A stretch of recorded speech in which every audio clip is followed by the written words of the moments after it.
psychobiologist. He studies methods for measuring our response to poetry, painting, music, and humor quantitatively in psychology. And he is the guy I've been looking for all these years. And he's sitting right here on our doorstep. He has another book called Conflict, Arousal, and Curiosity. And he's a Gestalt man all the way. He studies structures, patterns, all the way. And the general crowd around him conceal him from the view, of course. His own feet. The very name psychologist is enough to conceal it. Whose benefit is this mic for, by the way? That's not meant any more than the... Which James Joyce? Who's the author?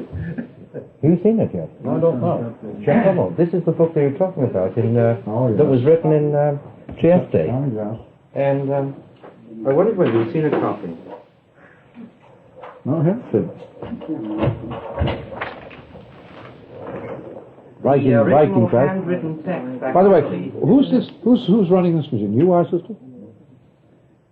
But this is we'd had a chap here telling us about the efforts of the Italians to translate James Joyce Finnegan's Wake into Italian. I gathered that it was almost completed at the time that he was talking to us. James Joyce Finnegan's Wake is an account of the impact of man's technologies on man, his own psyche. And there's very few people who know really that that's what the theme of the book is. I think we've got far too much brightness, so we're going to turn on this light, get rid of those horrible lights over here right now. There we are. And pull that one up there. Well, if they turn up, but they may not make it tonight, they may not find us. I'm sort of hoping they won't. They came last year. They were here. They were here last year. Great gang. It's a kind of touring group of university students. They make several universities. But anyway, BERLYNE is very exciting stuff as far as I'm concerned. And by the way, he uses the semantic differential, Osgood.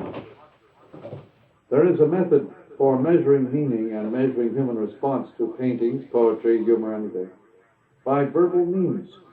No labs, no audience samples. Anybody will do, as well as the next person. You know the Osgood semantic differential. I'm afraid not, Marshall. It's completely out of my Well, I'm happy to report it all to you. And it's strictly non-lab. They've gone right past objectivity into subjectivity. The psychology BERLYNE plays with is entirely subjective, like the new journalism. Who's talking about this? This is a psychological stress evaluator that can tell by voice if you're lying. Mm-hmm. Because of a third dimension in the resonance. Mm-hmm. The best doesn't, or the sound of your voice will do it for you. Well, this is interesting because there's a book called And There Was Light by Jacques Cousteau, in which he explains that when he lost his sight, his ears perked up a good deal, and he could tell exactly what was going on in the mind of anybody who spoke to him. Hidden behind the voice, he could tell the whole motivation, the whole... He was a very important man in the resistance in France because he could tell spies instantly. He could read their voices like open books. And so this is the sort of thing we're talking about right here. Recently, a third frequency modulation was discovered, indistinguishable to the naked ear, caused by muscle tremors, is always present in normal speed. But in times of stress, as when you're lying, this frequency modulation disappears from the human voice, and the PSE chart shows when it's missing. But the blind person can pick this up quite easily, too. But I thought I'd just mention the fact that the old laboratory, so-called objective testing, is out. New subjectivity has come in, and it's verbal in form. They simply test you by your verbal responses. They'll put two objects in front of you and say, now, which do you like the most? Do you like it very much more? Which is ugly? Is this fast? That mic on the table. You say to the people, is that fast? Now people don't know what you mean. They put down the answer anyway. They don't explain any of the questions. Put down the answer anyway.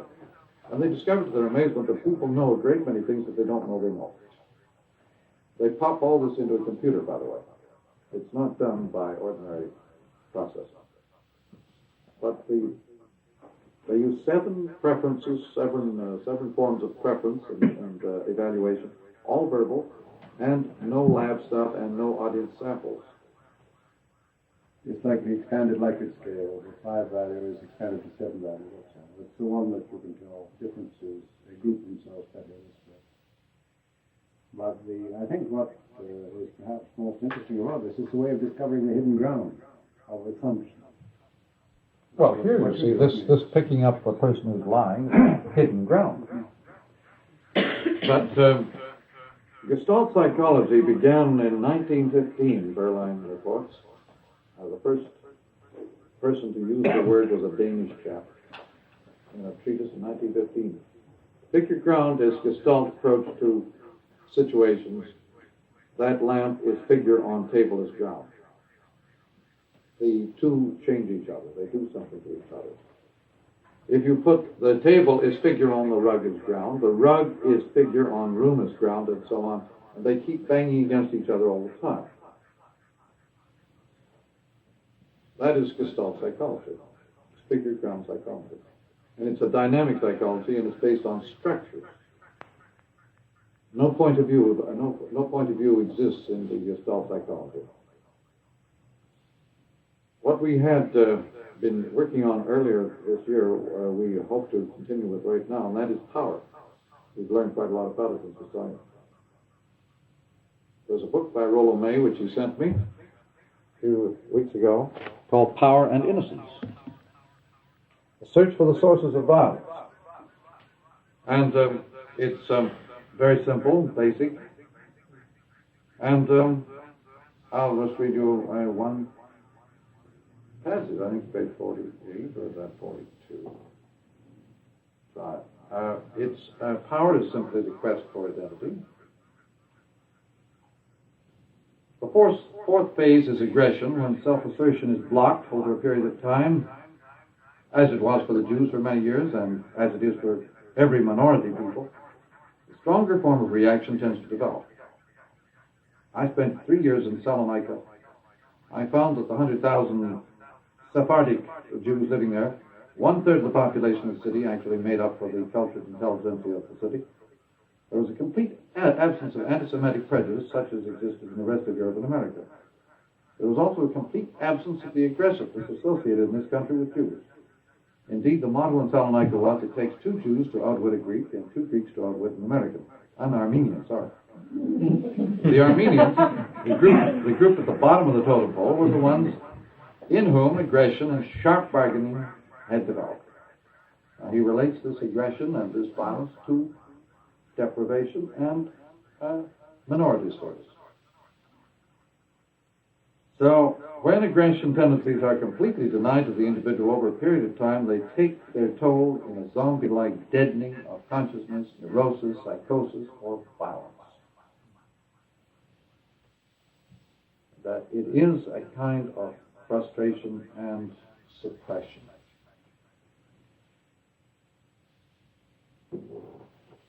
Did we also, since we saw you have our encounter with Dr. Hubbard and his group?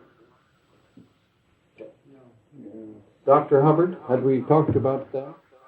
Dr. Hubbard. Hijack. We talked about that in this I see, good.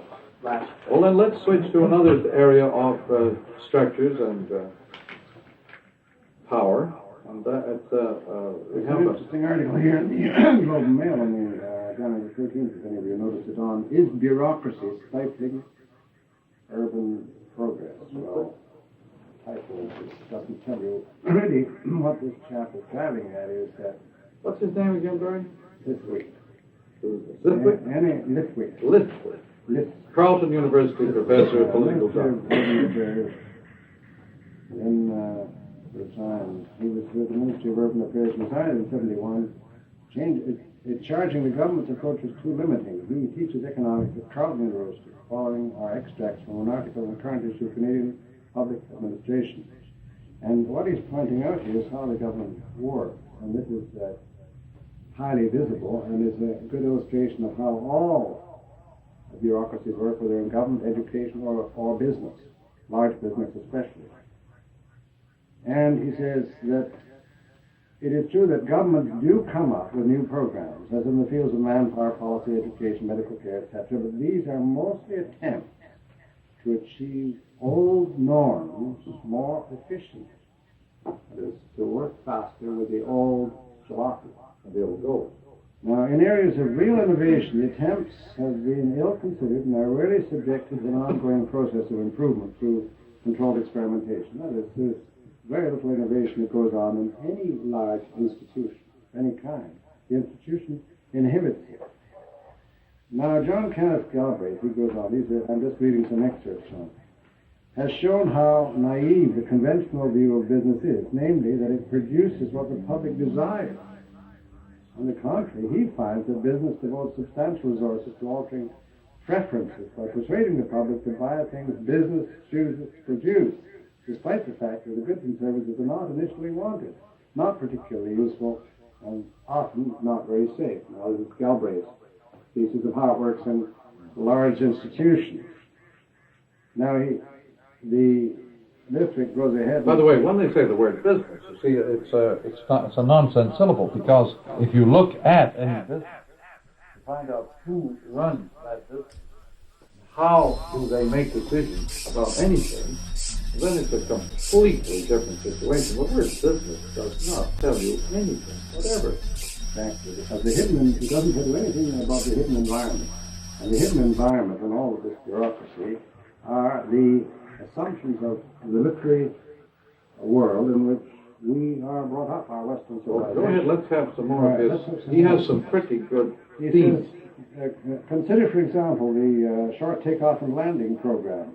What urbanite really wants short takeoff and land aircraft operations from the heart of a city?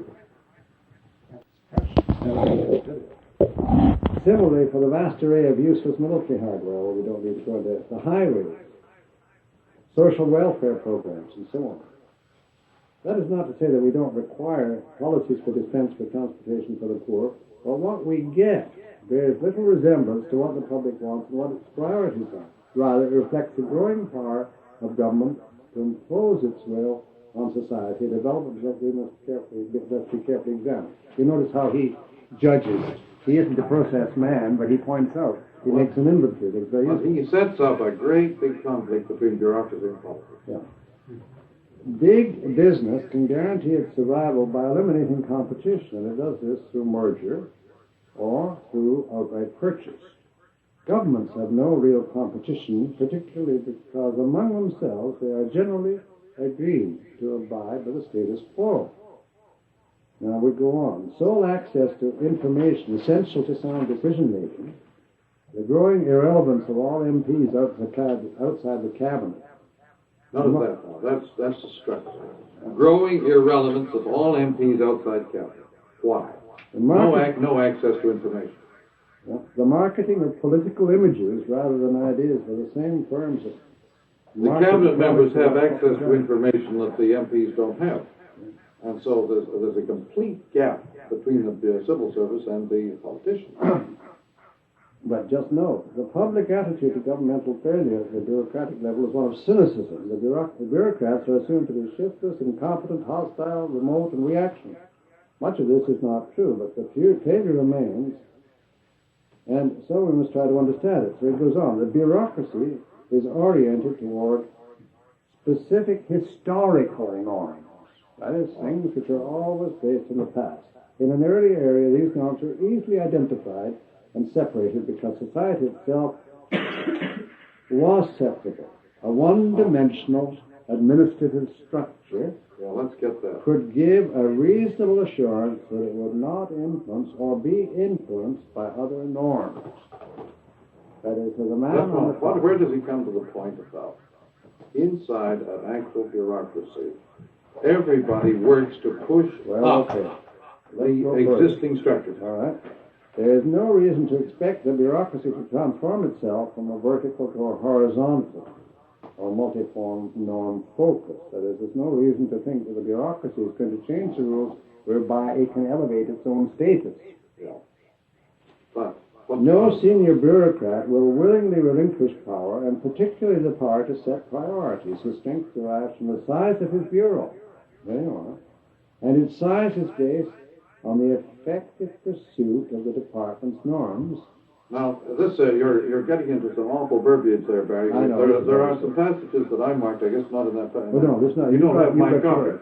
Look, the ordinary bureaucrat, in order to enlarge his own bureau, say he wants to add a foot to his space, he has to push the boys on top of him up 10 feet in order to get 1 foot more for himself.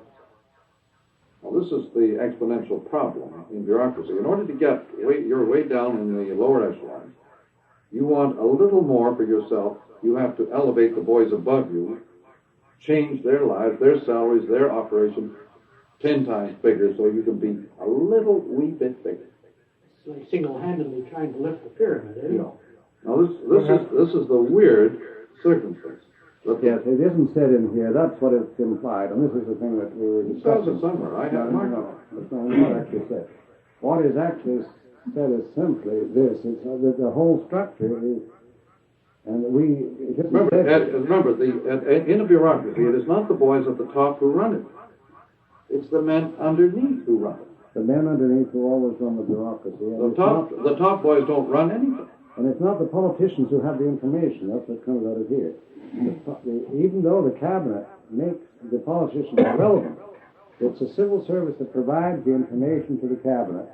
And this is a monopoly of knowledge which they maintain in such a way as to enhance their position within the bureaucracy. Now, this is their... But in order to enlarge, in order to have one more secretary way down in the scale, you have to push the man above you way up into a much heavier, give him 5 secretaries so you can have one more. In order to increase your salary, you have to find another level in between you and the boys below, is another way of putting it. As if you're at a decision-making level at the top, and you want to show how important your job is to the government, you have 2 ways of doing it. 1, by maintaining that monopoly of knowledge, and 2, by creating another layer below you. Below you of what? Made of what? A bureaucratic level. That is another level in organization. But is it of information or non-information? Just another level of organization in the organization chart. That's what they mean by one-dimensional management. You create another title which creates another level throughout the civil service hierarchy. You find within the organization system another name. By the way, the boys up higher are useless because they're not in touch with the information levels now. Now, let's keep that in mind, that the higher civil service don't have access to the information. It's the middle management area. Well, it's really the man on the job who is confronting the public that has the information, and the man on the top has information as to how to operate with a politician and how to operate with other bureaucrats in a role where he doesn't lose his own position, but gains on every move. The more So the he information enhances his is, salary. and Now, has this the is exactly authority. what happens in a large organization. The more the information the civil service, the senior civil servants have the authority to deal with the government, which other civil servants don't. That's right. But not the information. But the information comes from below. Now, the same thing applies, and this is really just quite visible in the government bureaucracy, and it's always used as a whipping boy for something else, which is the whole assumption of our Western world that the man at the top knows what he's doing, and the men at the top on the bottom don't. And the man at the top deserves his big salary and his big office and his big staff. And his big staff is used to enhance his position. He not only deserves it, but uses it to enhance his position. So you have this syndrome of, But in actuality, it is not this way. in actuality, this is the way the system is kept alive. It's kept alive. This is the appearance of the system. But this is not what it actually does, because the men who do the work are not the men at the top when it comes to dealing with the problem. The men at the bottom. Do these same rules apply to the nanny bureaucracy? Or is that, Nanny? to the nanny bureaucracy, or is that? No, that's passé now, but that's another situation that we might well have something to say about in a few minutes. There's another book, Saving the Appearances, I'd like to be reminded to mention to you. It's a little paperback that you ought to latch onto by Owen Barfield, but we'll come back to it too. Let's dispose of this one then, Barry. Okay, well, the final statement here perhaps disposes of it. Two statements. The growing scale and complexity of the decisions have made it easy to exclude the public from those decisions. The bureaucracy keeps the necessary information confidential. All right, now take what's happening at this moment in Vietnam and Hanoi and so on, and the government and the bureaucracy and the State Department and so on. Where do you think the information really is?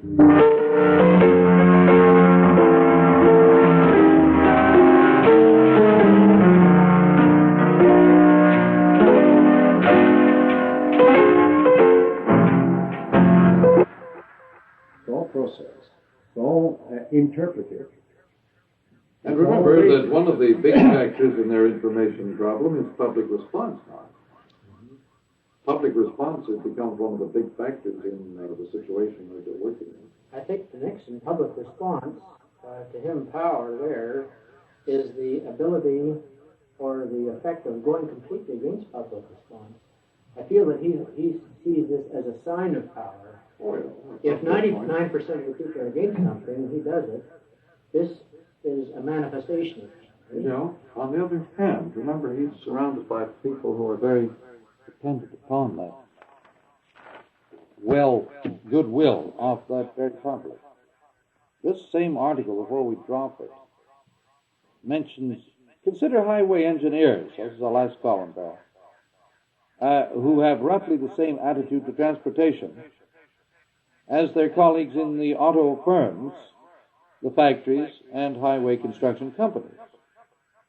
That is, the government engineers and planners share exactly the same outlook as the assumptions and the same patterns of information and decision-making as the business world. The same hidden assumption, the same hidden environment. They lower the private cost of driving, induce greater demand for highways, and hence their own services. The same ability of public bureaucracies to use their technological interdependence with other bureaucracies in business to support their expansionist objectives can be seen in airport construction, in housing programs, in research funding,